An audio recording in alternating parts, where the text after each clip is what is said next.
মেলা বোধহয় একেই বলে প্রকৃত কার্নিভাল। মানবজাতির ইতিহাস বলছে সার্পেন্ট আর ফার্টিলিটির মধ্যে যোগাযোগ দীর্ঘদিনের। মা দুর্গার হাতেও যে সাপ থাকে তাও প্রাণেরই প্রতীক।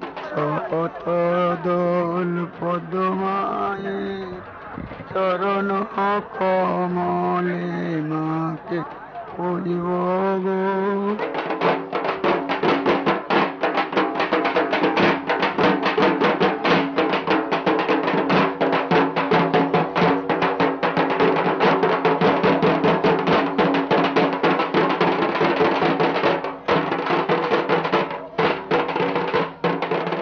ছাপান উৎসব, গায়ের রোম খাড়া করা সাপের খেলা। আজ এই উৎসব ছিল রাজার জন্য, রাজ পরিবারের অন্যান্য সদস্যদের জন্য। আসলে এটাই রীতি, দীর্ঘদিন ধরে চলে আসছে এই রীতি। এরপর আগামীকাল এই উৎসব হবে শাঁখারী বাজারে মা মনসার মন্দিরে, সেটা অবশ্য সর্বসাধারণের জন্য। আসলে ব্যাপারটা ঠিক তা নয়। আজও যোগদান করেছিলেন সর্বসাধারণ আম জনতা। এই সাপের খেলা দেখে মুগ্ধ হয়েছেন, অভিভূত হয়েছেন। আগামীকাল আবার তারা আসবেন সাপের খেলা দেখতে ছাপান উৎসবে শাঁখারী বাজারে।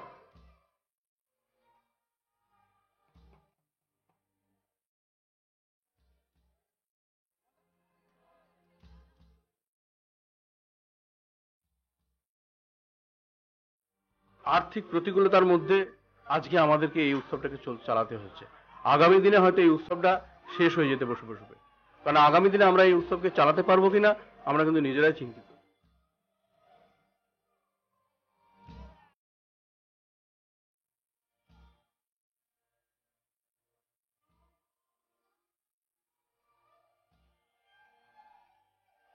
এরা কেউ বিড়ি বাঁধে, কেউ রিক্সা চালায়, কেউ ভ্যান চালায়। সারা বছর তাদের তো বিভিন্ন ভাবে তাদেরকে বেঁচে থাকতে হয়। তো তারা এই সময়টা তারা আসে এবং এই সাপ খেলা দেখায়।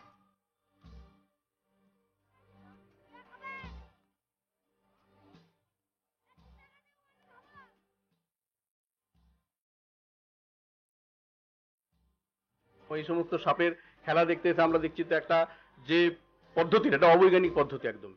আপনি দেখুন সাপের নিচে মানুষ, কোনো ব্যারিকেড নেই, কোনো রকম কোনো ইয়ে নেই, আলোর ব্যবস্থা নেই। আমরা দেখেছি অন্যান্য সময় সাপ খেলাতে খেলাতে গুণিনদের হাত থেকে সাপ ছেড়ে পড়েও যায় বা মানুষের ছোটাছুটি আরম্ভ হয়ে যায়। তো আগামী দিনে এই চিন্তা ভাবনাটারই কিন্তু অভাব।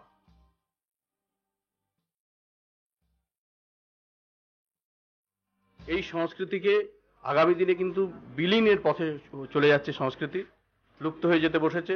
তো সংস্কৃতিকে বাঁচিয়ে রাখার জন্য কিন্তু প্রশাসনিক স্তরে এবং সার্বিকভাবে সকলের তথ্য দপ্তরকে আরো বেশি দায়িত্ব নিতে হবে, যাতে করে এই সংস্কৃতি আগামী দিনে বেঁচে থাকে।